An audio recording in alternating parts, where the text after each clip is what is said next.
I talked earlier about support plans. So you can set up support plans within Microsoft Azure. There are different levels of support. By default, you're going to be on this basic tier and it's just free and it's included in all plans. But there are higher levels of support that you can purchase. So there's a developer level support, there's standard support, there's a professional level support, and then there's Premier. And I'll talk about those.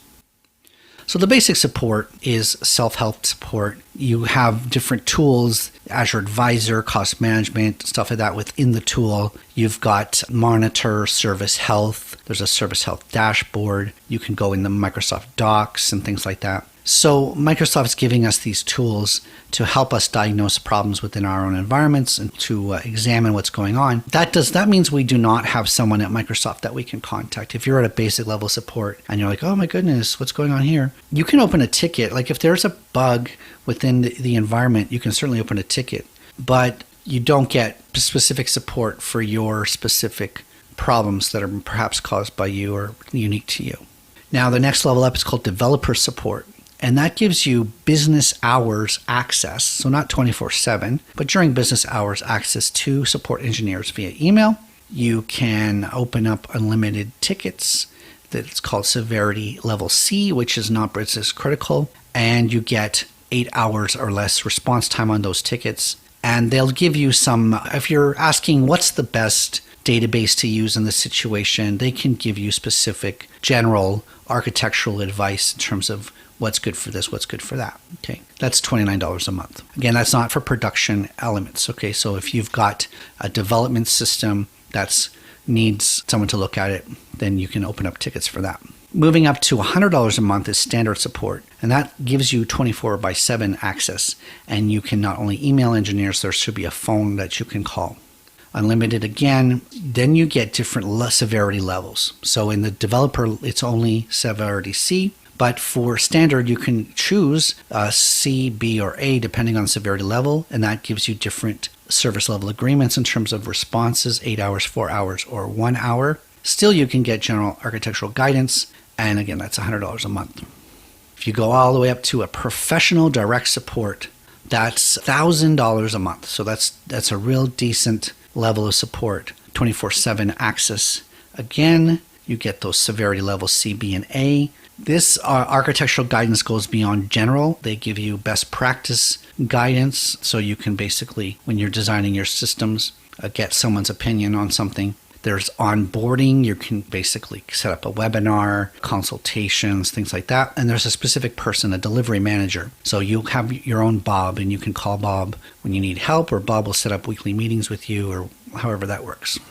Finally, there is a premier level of support, and that is sort of contact us. They don't publish the pricing for that. But that's more for not just Azure, but across all of the products, Office 365 and Microsoft Office installations and servers. And that's sort of not just Azure support.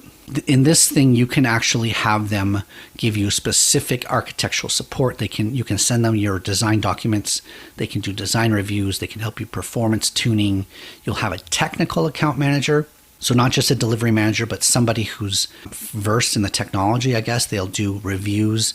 They'll send you reports on your account so you'll know this machine needs to be upgraded. It's starting to get hot on the CPU. You can set up webinars and on-demand training and things like that. So that's sort of a premier level of support. Now, how do you get this? You can. There's a question mark in the top of your menu. You'll see a help and support button.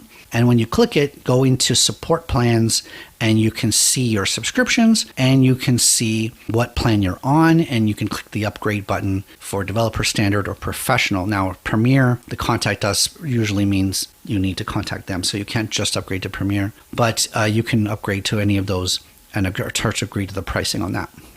So what's this deal with support tickets then? Again, you go into this question mark help menu, go help and support, and you can actually open up a support request. So let's say you had a billing challenge. You got billed for something that you don't know what it is. That's not clear to you how that monetary amount came to be, or you're asking for an increase in your limits. So let's say you've created your 10 CPUs and you need to exceed that. You can ask for an increase in limits, things like that. You can create tickets. Again, This is going to be something that goes into their ticketing system, etc. How to contact support. Available support channels. Well, I think we pretty much reviewed that. Some, depending on your plan, you can open a ticket, you can email them, or there's actually, depending on your plan, a phone call level. One thing that you should know is there is a knowledge center. There's a lot of documentation online, but there's specifically a knowledge center, azure.microsoft.com/resources/knowledge-center. And that's like a frequently asked questions. And so you can search common questions, you can browse if you've got specific questions about the machine learning or Active Directory or a SQL database.